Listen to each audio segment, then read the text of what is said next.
MGR TV நேயர்களுக்கு அன்பு வணக்கம். நம்மோடு தமிழ்நாடு கொங்கு இளைஞர் பேரவையின் தலைவர் திரு தனியரசன் இருக்கிறார். வாருங்களோடு பேசலாம். சார் வணக்கம். வணக்கம். எம்ஜிஆர் டிவி மார்ஷல் வணக்கம். வைகை செல்வன் அவர்கள் ஒரு குண்டு ஒன்றை தூக்கி போட்டார். திமுக கூட்டணியில் ஓட்டை விழும். ஏன் வைகை செல்வன் அவர்கள் பேசுவது முக்கியத்துவம் பெறுதுன்னா, திருமாவளவனை சமீபத்தில் நேரில் சந்தித்து பேசியிருந்தார். பிறகு ஆனா திருமாவளவன் சொல்றாரு, நாங்க அரசியல பேசலன்றார். ஆனா வைகை செல்வன் ஓட்ட விழுன்றாரு. எப்படி பாக்குறீங்க? இல்ல, பொதுவா ஒரு முன்னாள் அமைச்சர், சட்டமன்ற உறுப்பினர், அண்ணா திராவிட முன்னேற்ற கழகத்தில் ஒரு நட்சத்திர நிர்வாகி அன்பின் அடிப்படையில் வைகை செல்வன் ஒரு கட்சியினுடைய தலைவர், நாடாளுமன்ற உறுப்பினர் திருமா அவர்களை சந்தித்திருக்கிறதுல ஒன்றும் நம்ம ஒரு வியப்பு ஒன்று இல்லை. அது ஒரு நாகரீகமான நட்பு ரீதியான சந்திப்பு. அதில் திருமா நீங்கள் சொன்ன மாதிரி பேட்டியில் அவரே இந்த வினாவுக்கு பதிலளிக்கும் போது திருமாவே சொல்லிட்டாரு, அது எங்களுடைய அரசியல் கலப்பல்ல, அது தனிப்பட்ட சந்திப்பு, ஒரு புத்தகம் சம்பந்தமான பேசணும், உரையாடணும் அப்படின்னு சொல்லிட்டார். அதில் கடுகளவும் முடியளவும் அரசியல் இல்லைன்னு சொல்லிட்டார். அப்போ அது கூட்டணியோ அல்லது வைகை செல்வன் சொல்கிற மாதிரி அது திராவிட முன்னேற்ற கழகத்தின் கூட்டணியில் ஓட்டை விழும் அப்படிங்கிறதையும், நம்ம விடுதலை சிறுத்தைகள் தலைவரோட அந்த சந்திப்பையும் நம்ம தொடர்பு படுத்தி வினா எழுதால சந்தேகப்பட வேண்டிய அவசியம் இல்லை. கட்டாயமாக வைகை செல்வனும் திருமாவும் கூட்டணி உறுதி பேசியிருக்க மாட்டார்கள். அந்த வாய்ப்பை திருமாவும் கட்டாயமாக தரமாட்டார். ஏன்னா திராவிட முன்னேற்ற கழகத்தின் அணியில் வலிமையாக தொடர்ந்து நீடிப்பது என்பதில் உறுதியாக இருக்கிறதாக நம்ம சமீபத்தில் உறுதியில் ஒரு சின்ன ஒரு விஷயம் இருக்கு. ஒரு நெருடல் அல்லது ஒரு சந்தேக நிழல் அப்படின்னு எல்லாம் பார்க்கலாம். அதுலேயும் ஒரு கண்டிஷன் வச்சிருக்காரு. பாமகவினுடைய அந்த உள்ள வர்றதுக்கு மு.க. ஸ்டாலினுக்கு ஒரு மறைமுக விருப்பம் இருக்குதா, அதுக்கு நீங்க இடைஞ்சலா இருக்கிறீங்களா அப்படின்னு கேட்கிறப்போ, அவங்க உள்ள வந்தா கட்டாயம் நாங்க இருக்க மாட்டோம், புலியும் யோசிக்காம சொல்றாரு.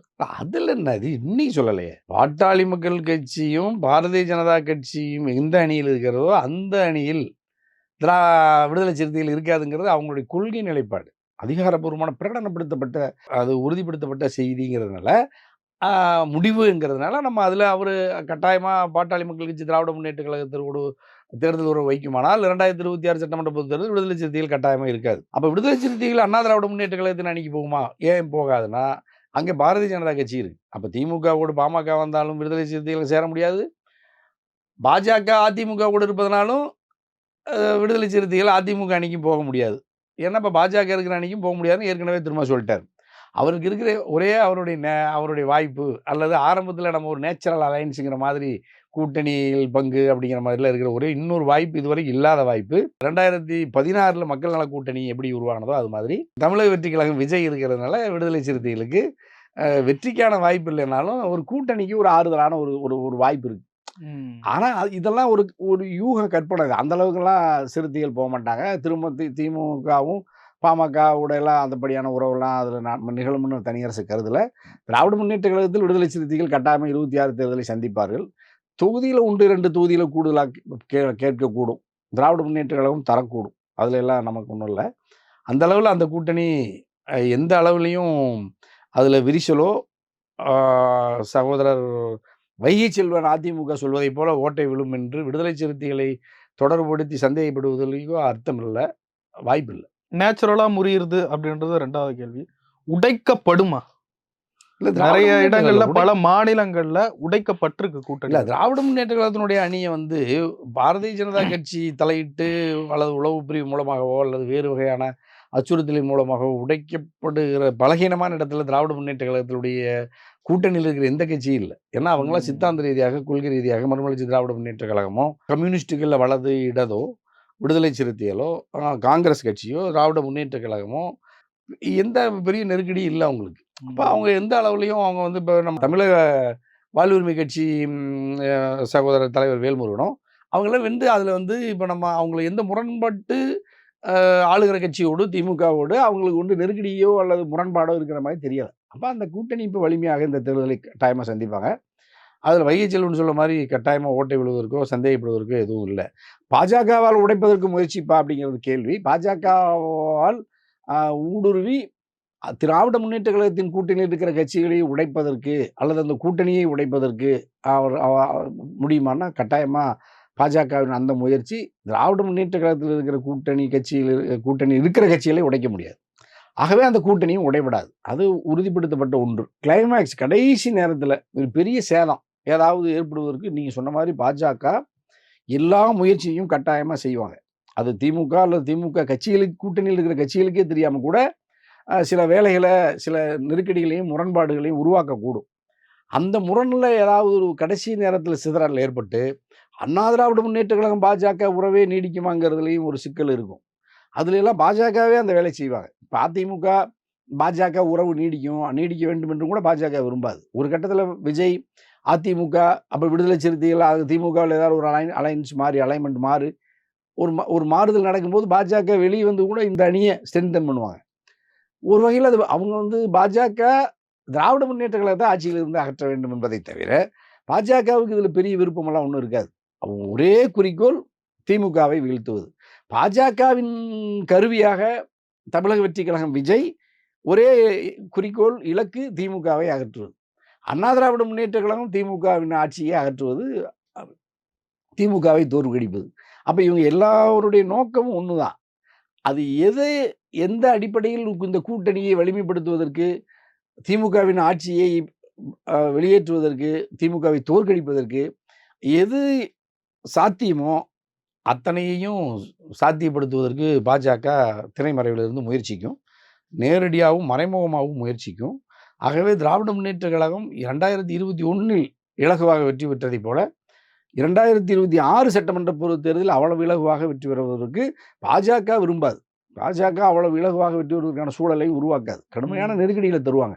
அந்த நெருக்கடிகளை கடந்து திராவிட முன்னேற்றக் கழகமும், அதன் கூட்டணியில் இருக்கிற கட்சிகளும், இன்னும் இருக்கிற ஜனநாயக சக்திகளையும் திராவிட முன்னேற்றக் கழகத்தின் அடியில் இணைத்துக் கொண்டு, இப்ப குறிப்பா நீங்க மக்கள் நீதி மையம், ஆருயிர் அண்ணன், மூத்த கலைஞர் கமலஹாசன் ஐயா இருக்கிற மாதிரி, இப்ப என்னப்பா அவங்க புதில வந்திருக்காங்க. வந்த உடனே அவருக்கு ராஜ்யசபா உறுப்பினர் எம்பி ஆக்கியிருக்காங்க.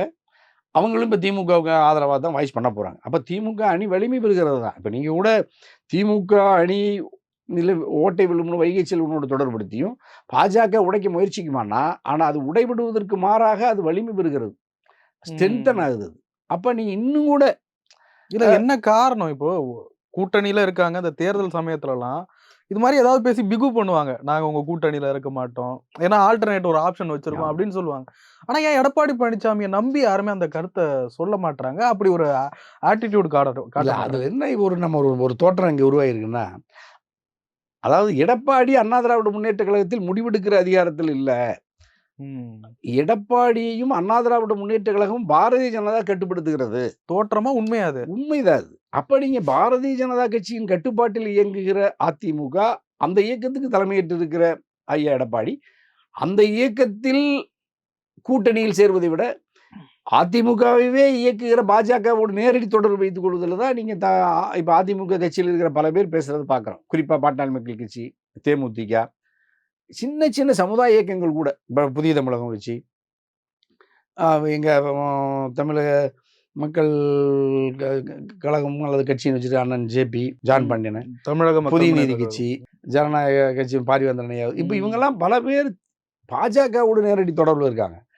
நீங்க சொன்ன மாதிரி அதிமுகவின் பொதுச் செயலர் எடப்பாடியாவை அவர்கள் அந்த அணியில் இணைந்து பணியாற்றணுங்கிறதை காட்டிலும் பாஜகவோடு என்டிஏல இருக்கிறதை பெருமையாக கருதுறாங்க. அப்படின்னா ஏன் அப்படிலாம் கருதுறாங்கன்னா, எல்லாரும் பெரிய செல்வந்தர்கள், மிகப்பெரிய பணக்காரர்கள், பல்லாயிரக்கணக்கான கோடி ரூபாய்க்கு நிறுவனங்களை நடத்துபவர்கள், கல்விக்கூடங்களை, பல்கலைக்கழகங்கள் நடத்துறவங்க. அவங்கெல்லாம் மத்திய, ஒன்றிய பாஜக, மோடி, அமித்ஷா அரசை பகைத்து கொண்டு நிறுவனத்தை நடத்த முடியாது என்பதனாலேயே இந்த கல்வி வேந்தர்கள் எல்லாம் கட்சியில் வச்சிருக்காங்க. அதுக்கு பின்னாடி சமூக பின்னணி இருக்கு. அவர்கள் பாஜகவை பகைத்துக் கொள்வதற்கு, அதாவது ஆளுகிற கட்சியை பகைத்துக் கொள்ள முடியாது. பகைத்துக் கொண்டா இப்ப என்ன, வழக்கமா இந்தியா முழுக்க நடக்கிறதா. இடி இருக்கும், வருமான வரித்துறை இருக்கும், மத்திய குற்றப்புலனாய்வு அமைப்பு இருக்கும். ஏற்கனவே அவர்கள் மீது இருக்கிற பல வழக்குகள், சோதனைகளின் மூலமா கிடைக்கப்பட்ட ஆவணங்களின் மூலமா நெருக்கடி தருவாங்க. ஆகவே அவர்கள் அந்த அச்சத்திலிருந்து பாதுகாத்துக் கொள்வதற்கு, அந்த சோதனைக்கு ஆளாகாமல் இருப்பதற்கு அவர்கள் எல்லாம் என்டிஏ பாஜகவோடு நேரடி உறவுக்கு போறதுனால எடப்பாடியை அவர்கள் பலகீனமா பார்க்குறாங்க. அப்ப எடப்பாடியையும் தனக்கு ஏற்படுகிற அச்சுறுத்தல் மூலமாக நாம் பாஜகவை சார்ந்திருப்பதைப் போல, நம்பி இருப்பதைப் போல, பாஜகவின் கட்டளைக்கு கட்டுப்படுவதைப் போல, எடப்பாடியே அந்த நிலைமைக்கு இருக்கிறதுனால நாமும் பாஜக, என்டிஏ அப்படிங்கிற அளவுல தான் அவங்க போறாங்க. ஆகவே நீங்க மூல கேள்வி மார்ஷல் கேட்டது, அதிமுக எடப்பாடியாவை ஏன் மற்றவங்க கட்சிகள்லாம் நம்பி போகல அப்படின்னா, எடப்பாடியை வந்து பாஜகவை வலிமையாக எதிர்த்து நின்று திராவிட முன்னேற்ற கழகத்தையும் பாஜகவையும் அல்லது அதனுடைய மக்கள் விரோத ஆளுகிற கட்சி ஒன்றிய அரசு பாஜக, மாநில அரசு, திமுக இந்த கூட்டணியில கடுமையா சாடுகிற பொழுது எடப்பாடி வலிமை பெறுவார். ஆனால் எடப்பாடி திராவிட முன்னேற்றக் கழகத்தை மட்டும் கடுமையாக சாடுவது, மாநில அரசை சாடுவது, அதனுடைய மக்களுக்கு ஏற்படுகிற அதனால் சில சிரமங்கள், விலைவாசி உயர்வு, பல்வேறு நெருக்கடிகள், இப்ப மின்கட்டண உயர்வு, சொத்து வரி உயர்வு, அ இது மாதிரியான சிக்கல்களிலிருந்து நிர்வாக நிலைகளில ஏற்படுகிற குறைகள், சட்டம் ஒழுங்கு, இதன் மீது அவர் குற்றம் சுமத்துகிறார். ஆனால் அவரு இதற்கு மூல காரணமாக இருக்கிற ஒன்றிய பாஜக அரசை இவர்கள் கரம் பற்றிக் கொண்டிருப்பதனால, இவர்கள் திராவிட முன்னேற்றக் கழகத்தை மட்டும் சாடுகிறார்கள்.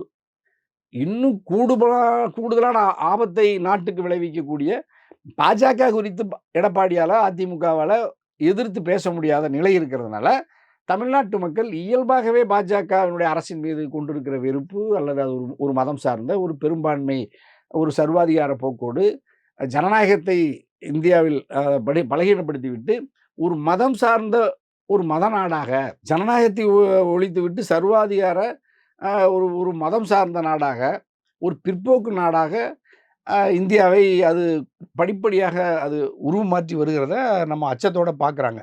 இந்தியா முழுக்க பார்க்குறாங்க, உலகம் முழுக்க பார்க்குறாங்க. அதில் தமிழ்நாட்டு மக்கள் கூடுதல் எச்சரிக்கையா இருக்கிறாங்க. அப்ப எடப்பாடியால பாஜகவினுடைய இந்த அச்சுறுத்தல், பாஜகவின் மூலமாக வருகிற ஆபத்தை தடுத்து நிறுத்துகிற ஆற்றலை எடப்பாடி பெற்றுக்கொண்டு, ஒரு திராவிட பேர் இயக்கமாக அதிமுகவை கருதி, அதிமுக ஒரு பிரதான திராவிட இயக்கம், தந்தை பெரியார், பேரறிஞர் அண்ணா, புரட்சித் தலைவர், புரட்சி தலைவி அம்மாவின் கனவுகளிலிருந்து, கருத்துக்களிலிருந்து, கோட்பாட்டிலிருந்து இந்த இயக்கத்தை வழிநடத்தினால், எடப்பாடியை சிறுபான்மை மக்கள் ஆதரிப்பாங்க. இப்ப இஸ்லாமிய மக்களோ, கிறிஸ்துவ மக்களோ, மதச்சார்பினரோ, மொழிச்சார்பினரோ, சாதி மதங்களை கடந்து அதை ஆதரிப்பாங்க. ஏழை பணக்காரர்கள் எல்லாம் ஆதரிச்ச கட்சி தான் அது மாபெரும் கட்சி அதிமுக. அந்த நிலையில எடப்பாடியால மோடியை எதிர்த்து, பாஜகவை எதிர்த்து போராட முடியல. அந்த எடப்பாடியாக மட்டுமல்ல, புதிதாக கட்சியை துவக்கிற தமிழக வெற்றி கழகத்தின் நடிகர் அல்லது இப்பொழுது தலைவராக இருக்கிற விஜயாலேயே பாஜக குறித்து ஒரு வார்த்தை பேச முடியல. ஒரே ஒரு தமிழ்நாட்டில் பாஜக குறித்து எதிர்த்து பேச முடியும் என்றால் திராவிட முன்னேற்ற கழகமும், அது தலைமையில் இயங்குகிற பல்வேறு கூட்டணி கட்சிகளும் தான் ஒட்டுமொத்தமாக பாஜகவை, ஒன்றிய அரசை, மோடி அரசை, அமித்ஷாவினுடைய மற்ற எல்லா மக்கள் விரோத சட்டங்களையும் எதிர்க்கிறாங்க. அப்ப தமிழ்நாட்டு மக்களுக்கு இருக்கிற ஒரே நம்பிக்கை, குறிப்பா சிறுபான்மை மக்களுக்கு இருக்கிற ஒரே நம்பிக்கை, ஆறுதல் திமுக அணி. திமுகனுடைய அணி. ஆகவே அவர்கள் விரும்பினாலும் விரும்பாவிட்டாலும் ஜனநாயக சக்தியில், மதசார்பற்ற சக்தியில் திமுகவை ஆதரிக்கிறார். அதுதான் இப்ப திமுக இருக்கிற பலம். இதே வேளையை அதிமுக தலைமையேற்று இருக்கிற எடப்பாடி பழனிசாமியா செஞ்சாலும் நாட்டு மக்கள் இன்னும் கூடுதலா எடப்பாடியை கூட ஆதரிப்பாங்க. ஆனா என்ன காரணத்தினாலேயோ எடப்பாடி தயங்குகிறார். இன்னொரு கூடுதலா அவருக்கு என்ன தொடர்ற வரைக்கும் யாருமே போக வாய்ப்பு இல்லையா? அப்படித்தானே தோக்குறாங்க. எந்த அடிப்படையில் அதிமுகவில் எடப்பாடி என்ன தவறு செய்தார்? எந்த தவறும் செய்யல. பாரதிய ஜனதா கட்சியோடு தேர்தல் உறவை வைத்துக் கொண்டதை தவிர எடப்பாடியால் பாஜக இருப்பதனாலும் கூட யாரும் வர்றதுக்கு வாய்ப்பு இல்லையா? பாஜக தன்னுடைய செல்வாக்கை பயன்படுத்தி பாஜக கொண்டு வர முயற்சிக்காதா? இல்ல பாஜக இருக்கிறதுனால இந்த திமுக அணியிலிருந்து யார் பெரிய கட்சியா எப்படி வருவாங்க? ஏன்னா தத்துவ ரீதியா, கோட்பாட்டு ரீதியா பாஜகவை ஏற்காத கட்சிகள் திமுக அணியில் இருக்கிறதுனால, எந்த அச்சுறுத்தலையும் அல்லது ஆசையை சொல்லி பாஜக இருக்கிற அணிக்கு திராவிட முன்னேற்ற கழகத்தில் இருக்கிற அணியில் இருக்கிற எந்த கட்சியையும் கொண்டு வர முடியாது. கொண்டு வரவே முடியாது.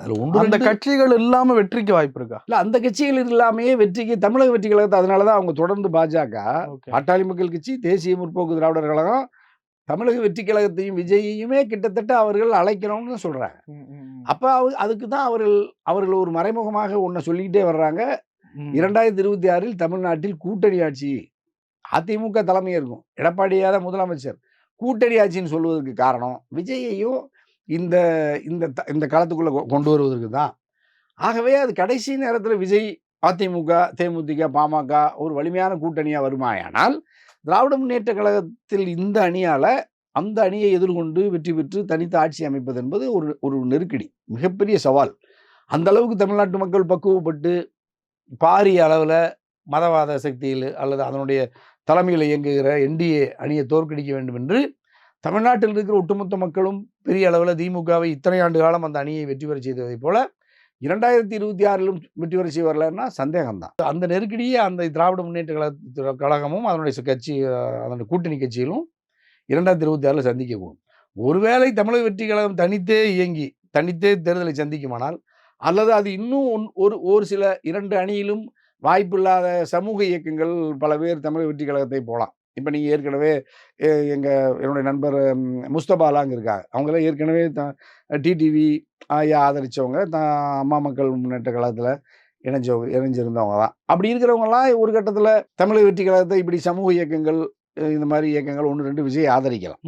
அப்ப அது ஒரு ஒரு ஒரு ஒரு கணிசமான வாக்குகளை ஒரு நம்பிக்கையை பெருக்கிடும். அப்ப அப்படி ஏதாவது 2ஆ நின்று அரசுக்கு எதிரான வாக்குகள் பிரிக்கப்பட்டு திராவிட முன்னேற்ற கழகம் மீண்டும் ஆட்சிக்கு வரலாம். தமிழக வெற்றி கழகம் அதிமுக அணியில் அல்லது என்டிஏ, பாஜக, அதிமுக அணிக்கு போகாத வரை திராவிட முன்னேற்ற கழகத்துக்கு பெரிய சேதம் எதுவும் வராது. அவர்கள் இணைந்தால் சவால் போட்டி மிக கடுமையா இருக்கும். அதனால திமுக கவனமா எச்சரிக்கையா தான் இந்த அரசியல் நகர்த்துறாங்க. அப்படியே அதுல அவங்க போறாங்கன்னா அது இன்னும் திராவிட முன்னேற்ற கழகம் அதிமுகவில் இருக்கிற பல மற்ற அமைப்புகளை கூட திமுக அணியில் சேர்த்துவதற்கு திமுகவும் முயற்சிக்கும். அது ஏற்கனவே அவர்கள் தொகுதியெல்லாம் கூடுதலாக எதிர்பார்த்து கூட்டணி கட்சிகளை பேர வலிமையை கூட்டணும்னு சமீபத்தில் நீங்கள் மார்க்சிஸ்ட் கம்யூனிஸ்ட் கட்சி சமூக எண்ணம் பேசுகிறத பார்த்தோம். செயலாளர் விடுதலை சிறுத்தைகள் கட்சியினுடைய தலைவர் தொல் திருமா இந்த முறை கூடுதலாக நாங்கள் தொகுதிகளை கேட்பதற்கான சூழல் இருக்குன்னு பேசுகிறத பார்க்குறோம். இப்போ பல பேரும் தொகுதிகளை கொஞ்சம் கூடுதலாக உயர்த்தி கேட்பாங்க. அது சில பேர் 1, 2 உயர்த்துவது, காங்கிரஸில் 1, 2 குறைப்பாங்க. இந்த சூழலில் திராவிட முன்னேற்ற கழகத்தினுடைய அணிக்கு பெரிய சேதம் வராது. கூட்டணியில் சேதம் வராது. வெற்றியில் சேதம் வருமானாலும் தமிழக வெற்றி கழகமும் அதிமுக, பாஜக அணி தனித்தனியாக நின்றுச்சுன்னா திமுகவுக்கு இப்போ முழுதுமே திமுகவை அவ்வளவு விலகவா வீழ்த்த முடியாது. ஒன்று சேர்ந்தா மட்டும்தான் நெருக்கடி. தமிழக வெற்றி கழகமும் பாஜக, அதிமுக அணி ஒன்று சேர்ந்தா திமுகவுக்கு பெரிய சவாலா இருக்கு. திருமாவளவன் அவர்கள் எந்த கருத்தையும் அரசியலை கடந்து கருத்தியல் ரீதியாக ஆழமாக பேசக்கூடியவர். அவரே ஒரு இடத்துல சொல்றாரு, இந்த கருத்தை நீங்க முன்னாடி சொல்லிட்டீங்க, அவர் இப்ப சொல்றாரு, விஜய் பிஜேபியினுடைய அவருடைய தூண்டுதலின் பேரில் வந்தவர், அவருக்காக வேலை செய்யக்கூடியவர் அப்படின்ற மாதிரி மறைமுகமா சொல்றாரு. எப்படி பாக்குறீங்க? உண்மையா இருக்கும்? இல்ல, உண்மையிலேயே பாஜகவின் விருப்பம் இல்லாமல் பாஜகவின் கருவியாகத்தான், பாஜகவின் விருப்பத்தோடு பாஜகவின் அரசியல் கருவியாக ஆந்திராவில் பவன் கல்யாணை போல, ஜனசங்கத்தை போல, தமிழ்நாட்டில் ஒரு பவன் கல்யாண் தான் விஜய். தமிழக வெற்றி கழகம் பாஜகவின் விருப்பத்தில் பாஜகவின் அரசியல் துணை கருவியாகத்தான் தமிழக வெற்றி கழகம் செயல்படுங்கிறது நமக்கு எந்த மாற்று கருத்தில். அவர் கட்சியை துவக்கிய காலத்திலிருந்து அரசியலுக்கு வந்த காலத்திலிருந்து தனியரசு அதை சொன்னோம்.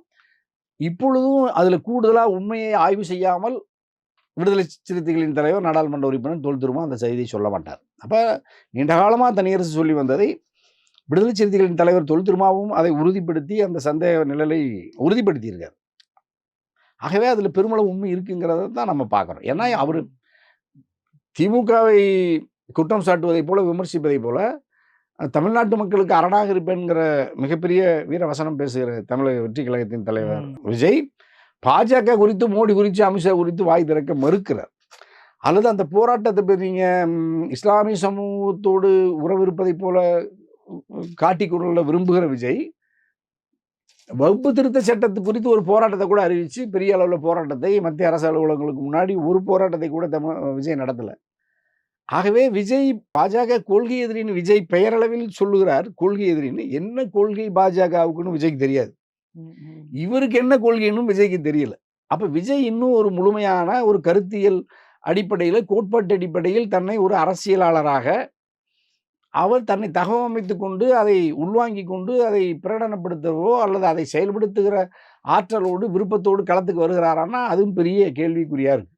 ஆகவே அவர் செயற்கையாக பாஜகவால், டெல்லியால் மறைமுகமாக இயக்கப்படுகிற ஒரு கருவி அப்படிங்கிறதுல தான் நம்ம தனியரசு உறுதியாக இருந்தால் அதை நம்ம அம்பலப்படுத்துகிறோம். அது உண்மையாக நடைமுறையிலேயே அப்படி தான் நீங்கள் நெருக்கமாக பார்க்க போது இருக்கும். அவங்க என்ன நினைக்கிறாங்கன்னா, அவர் தனித்தே நின்றாலும் கூட அது திராவிட முன்னேற்ற கழகத்தினுடைய வாக்குகளை பிரிக்கும். குறிப்பாக கிறிஸ்துவ சிறுபான்மை மக்களினுடைய வாக்குகளை, திமுகவுக்கு முழுமையாக செல்லுகிற அந்த வாக்குகளை விஜயால் சேதப்படுத்த முடியுமானால் திமுகவின் வெற்றியை குறைத்து ஒரு சில தொகுதிகளில் 1000 வாக்கு, 2000 வாக்கு, இல்லை 3000 வாக்குகளில் கூட 500, 100, 200 வாக்குகளில் கூட திமுக கூட்டணி வெற்றி பெறுறதை பார்க்கணும். அப்போ ஒரு சிறுபான்மை கிறிஸ்துவ சமூகம் விஜயை ஒரு கால் அவர் நம்முடைய சமூகத்தை சார்ந்தவர் என்பதனாலேயோ, வேறு திரைப்பட நடிகர்கள் அந்த கவர்ச்சியின் காரணமாகவோ ஒரு கணிசமான வாக்குகள் மாறுமானால் அது திராவிட முன்னேற்ற கழகத்தின் வெற்றியை சிதைக்கும். அப்படிங்கிறதுனால தான் விஜயை அவர் களத்தில் இறக்கி பாஜக தனித்து இயங்க வைக்கிது. அந்த வகையில தான் இப்ப ஒரு வகையில அது திமுகவுக்கு பலம். அதாவது எதிர் வாக்குகள பெருமளவு அதிமுக, பாஜகவின் சார்பு வாக்கையும் அ விஜயால பிரிக்க முடியுங்கிறது ஒரு பார்வை. பாஜக என்ன நினைக்கும்னா, திமுகவினுடைய வாக்குகளை விஜயால் பிரிக்க முடியும். ஏன்னா, அவரு தான் அதனால தான் கொள்கை எதிரி பாஜகங்கிறாரு. ஆ இவர வந்து அரசியல் எதிரின்னு சொல்லிட்டாரு திமுகவ. அப்ப அவரு கிறிஸ்தவ, இஸ்லாமிய வாக்குகளையும், இன்ன பிற ஜனநாயக சக்திகளினுடைய வாக்குகள், பகுத்தறிவாளர்கள் வாக்குகள், ஜனநாயக சக்திகளின் வாக்குகள் எல்லாம் விஜய் அறுவடை செய்வாரு. அப்ப அது நமக்கு ஒரு சாதகமா இருக்கும்னு பாஜகவும், அதிமுக அணி விரும்பு. ஒண்ணு தனித்து நின்னாலும் நமக்கு வாய்ப்பு இருக்கும்னு பார்க்குறாங்க. இணைந்தா கூடுதல் வாய்ப்பு இருக்கும்னு பார்க்குறாங்க. அதுல தான் இப்ப திமுக ஒரு தடுமாற்றத்தோட இந்த இந்த தேர்தல சந்திக்கிறாங்க. அரசியல் ம். அவதானிகளும் அப்படித்தான் பார்க்குறாங்க. அதனால தொல் திருமாவுடைய விஜய் பாஜகவின் அரசியல் ஆயுதம், கருவி என்று சந்தேகிப்பதில தனியரசின் சந்தேகத்தை அவரும் அந்த சந்தேகத்தை நிழலை உறுதி செய்றதுனால, அது பெருமளவு உண்மையா இருக்கக்கூடும்னு தான் தனியரசு கருதுறாங்க. நிறைவா அந்த ஒரு உலக அரசியல் கேள்வியோட நிறைவு செஞ்சுடுறேன். இஸ்ராயலுக்கும், ஈரானுக்கும் மிகப்பெரிய ஒரு போர் நடந்து கொண்டிருக்கிறது. அது உலக அரங்கில் பெரிய அதிர்ச்சியையும், பரபரப்பையும் ஏற்படுத்தி இருக்கிறது. இந்த சூழ்நிலையில மோடி அவர்கள் கனடா போயிருக்காரு. அங்கேருந்து ட்ரம்ப் கூட ஃபோன்ல பேசினாராம். உடனே எங்க நாட்டு பிரச்சனைகள்ல யாரும் தலையிட வேணாம். நாங்க மத்தியஸ்தர்லாம் தேவையில்ல. பாகிஸ்தான் கெஞ்சினதுனால தான் நாங்க போர நிறுத்துனோம். யார் சொல்லி நிறுத்தல அப்படின்னு சொல்லிட்டு அமெரிக்காவுக்கு ட்ரம்ப் கூப்பிட்டுருக்காராம். வரலன்னு சொல்லிட்டு ஃபோன வச்சிருக்காராம். எப்படி பார்க்குறீங்க? இல்ல பிழையானது, தவறானது ட்ரம்மோடு மோடி உரையாடியதில் உண்மை இருக்கலாம். ஆனா ம். வந்த செய்தி உண்மையானதா இருக்கவே முடியாது. மோடியோ, ட்ரம்மோ ம். எதிர்மறையான கருத்துக்களை மோடி அவரிடம் பேசியது மாதிரியும், ம். பாகிஸ்தான், இந்தியா அந்த போர் அல்லது அந்த மோதல் அதை முடிவுக்கு கொண்டு வந்ததில அமெரிக்காவின் தலையீடு அல்லது அமெரிக்க நாட்டினுடைய ஜனாதிபதி ட்ரம்பின் தலையீடு, சமரசம். அவர் தான் முன்கூட்டியே சமரசம் அ ஒப்பந்தம் அமைதிக்கான உத்தரவு உறுதி செய்யப்பட்டதை முதல் செய்தியா அவர் அறிவித்தது. பிறகு அத இந்தியா அறிவித்தது. அது வந்து பின்னாடி நம்ம வந்து அமெரிக்கா இருக்குன்னு நம்ம எல்லாரும் சொன்னோம். அப்பல்லாம் பெரிய அளவுல அத மறுக்கல மோடி. இப்ப நீண்ட காலத்துக்கு அப்புறம் இப்ப சமீபத்தில இன்னைக்கு நம்ம ட்ரம்ப் ஐயாவோட பேசுற மாரியும், அப்ப ட்ரம்ப் நாங்க வந்து மத்தியஸ்தல யாரும் தலையிடக்கூடாது. அது நாங்களே முடிவெடுப்போம்லாம் சொன்ன மாரிலாம் வந்த செய்தி பிழையானது, தவறானது. இது ட்ரம்புக்கு தெரிஞ்சதுன்னா கடுமையா கண்டிப்பார். அப்படிலாம் எந்த உரையாடல் நடக்கல. ம். இதுல வந்து அமெரிக்கா தலையிட்டு இதுல எங்களுக்கு உதவி செஞ்சதுல நம்ம மகிழ்ச்சின்னு மோடி ஐயா சொல்லியிருப்பாரு. அவரும் அத கேஷுவலா எடுத்திருப்பாங்க. அவங்க ம். 2 பேருமே ரொம்ப உண்மையிலேயே ஒரு நட்பு இறுக்கமான நட்புல தான் அமெரிக்காவும், இந்தியாவும் இருக்கு. ட்ரம்மும், மோடியும் இருக்காங்க. அ ம். உரையாடல் செய்தி வெளிய வர்ற மாதிரி முரண்பாடான எந்த செய்தியும் வந்திருக்க வாய்ப்பே இல்ல. அது ம். பிழையானது, தவறானது. அதிகாரபூர்வமான அறிவிப்பு வந்துச்சுன்னா, நம்ம அந்த விமர்சனத்த பதிவு செய்யலாம். ம். இப்போதைக்கு அதிகாரபூர்வமான அறிவிப்பு இல்லாம, சந்தேகத்தின் அடிப்படையில, யூகத்தின் அடிப்படையில, சோர்ஸ் என்கிற அடிப்படையில செய்திகள் வர்றத பார்க்குறோம். ஆகவே மோடி ட்ரம்மை எங்க விஷயத்தில தலையிட வேண்டாம் என்றும், பாகிஸ்தான் கெஞ்சியது, ஆகவே ம். நான் நிறுத்தினோம் என்று மோடி சொன்னதும் பிழையானது, தவறானது. ஏன்னா ம். பாகிஸ்தான் கெஞ்சியதாக இதுவரைக்கும் பாகிஸ்தான்லேருந்து யாரும் சொல்லல. அமெரிக்கா வந்து இந்திய பாகிஸ்தான் போரை முடிவுக்கு கொண்டு வந்தது நான் தான்னு ட்ரம்ப் அறிவிக்கிறத முன்னாடியே அறிவிக்கிறாரு. அப்படின்னா ம். நீங்க அதுக்கும் இதுவரைக்கும் பதில் சொல்லல. அதெல்லாம் நீங்க இந்தியாவுக்குள்ள ஒரு பிரதான வலிமையான எதிர்க்கட்சிகள் இல்லாதனால இதையெல்லாம் கேள்வி எழுப்பவே முடியல. அது மட்டும் இல்லாம ஒரு போர் நிறுத்தத்த போரை துவங்குவதற்கு முன்பு அனைத்து கட்சி கூட்டத்த கூட்டுறாங்க. பாதுகாப்பு அமைச்சர் பேசுறாரு. வெளியுறவுத்துறை அமைச்சர் பேசுறாரு. உள்துறை அமைச்சர் பேசுறாங்க. ஆய்வு நடக்குது. பிரதம அமைச்சர் பேசுறாரு. ஜனாதிபதி பேசுறாங்க. நிறுத்தும்போது யார்கிட்டயுமே பேசல. ஒரு நள்ளிரவுல யார கேட்டு போர நிறுத்துறீங்க? எதுக்காக போர நிறுத்துறீங்க? இதுவே முதல்ல ஜனநாயகத்துல அழகு இல்ல.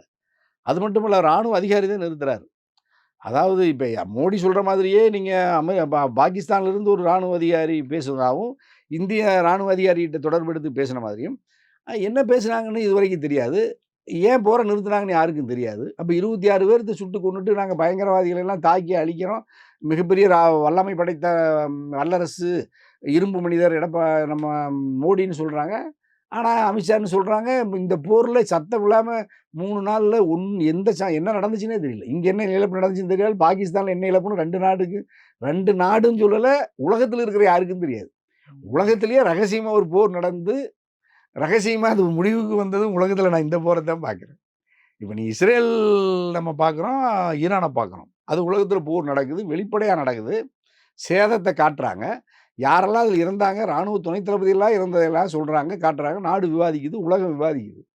அமெரிக்க நாட்டினுடைய ஜனாதிபதி சொல்லுகிறார், ஈரானினுடைய அதிபர் கோமெனி சரணடைய வேண்டும் என்று சொல்லுகிறார். நான் சரணடையவெல்லாம் மாட்டேன். யாருடைய அச்சுறுத்தலுக்கு அஞ்ச மாட்டேன்.